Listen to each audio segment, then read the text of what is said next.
कभी सोचा है अगर कोई ऐसा गांव हो जिसका नाम, नक्शा और रास्ता सब दुनिया से मिट चुका हो, लेकिन गलती से अगर कोई उस गांव में पहुंच जाए तो वो गांव उसके जहन से उसकी सारी यादें मिटा देता है और धीरे धीरे वो भी उसी गांव का हिस्सा बन जाता है, हमेशा के लिए। तो ये कहानी कुछ इस प्रकार है। रात का अंधेरा, एक सुनसान सड़क और हवा में अजीब सी सरसराहट। अर्जुन बाइक पर अकेला सफर कर रहा है। अचानक जीपीएस काम करना बंद कर देता है। सड़क दो हिस्सों में बंटती है। बाएं शहर की तरफ का बोर्ड टूटा पड़ा है, दाएं तरफ कोई निशान नहीं। अर्जुन दाएं रास्ता चुन लेता है। पेड़ों के बीच से घना कोहरा और अजीब फुसफुसाहट सुनाई देने लगती है। घंटों चलते चलते अचानक गांव सामने आता है। टूटी झोपड़ियां, कच्ची सड़कें और कहीं भी कोई इंसान नजर नहीं आता। अर्जुन बाइक रोककर उतरता है। एक दरवाजा धीरे धीरे अपने आप चरमराता हुआ खुल जाता है। अंदर धूल से भरा कमरा, दीवारों पर पुराने नाम खुदे हुए, लेकिन सब नाम अधूरे और मिटे हुए। अचानक पीछे से पायल की आवाज आती है। मुड़कर देखता है तो खाली गलियारा, लेकिन मिट्टी पर गीले पैरों के निशान।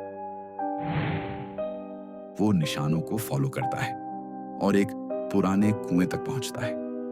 कुएं के अंदर से कोई धीमी सी हंसी गूंज रही है।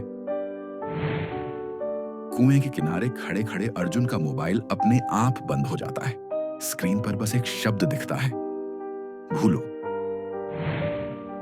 अचानक पूरा गांव उजाला हो उठता है, जैसे सालों बाद चिराग जल गए हों, लेकिन घरों में लोग नजर नहीं आते, बस परछाइयां।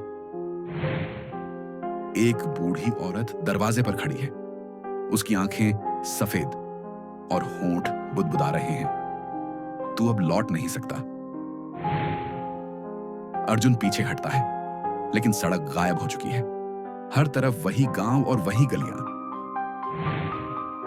एक बच्चे की हंसी सुनाई देती है, लेकिन जब अर्जुन देखता है, बच्चे की आंखें खाली गड्ढों जैसी।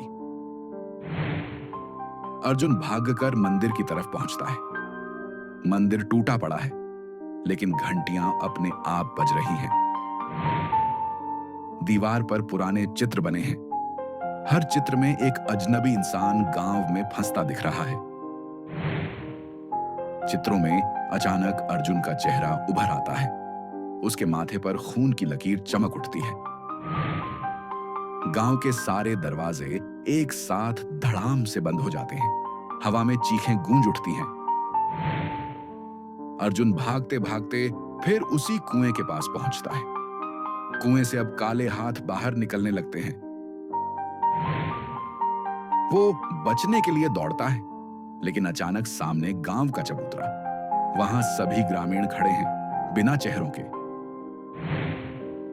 उनमें से एक हाथ बढ़ाकर अर्जुन की छाती पर रखता है। धीरे धीरे उसकी यादें धुंधली होने लगती हैं। अर्जुन चिल्लाता है, मैं कौन हूं? लेकिन उसकी आवाज भी हवा में घुल जाती है।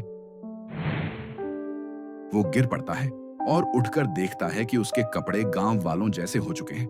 उसका चेहरा भी गायब। गांव के बाकी लोग उसे घेर लेते हैं। धीरे धीरे सब कुएं की तरफ बढ़ने लगते हैं। कुएं में उतरते उतरते सबकी परछाइयां मिट जाती हैं और हवा में सिर्फ गूंज बजती है, भूल जाओ। सालों बाद वही रास्ता और एक नई बाइक रुकती है। एक और यात्री उसी गांव की ओर बढ़ रहा है। कभी अगर रास्ता भटक जाओ और अचानक कोई गांव नजर आए तो वहां मत रुकना, क्योंकि कुछ गांव यादों में भी नहीं होने चाहिए, वरना तुम खुद भूल जाओगे कि तुम कौन थे। इसी के साथ इस कहानी का अंत होता है। और दोस्तों, फिर मिलेंगे एक और नए सच के साथ।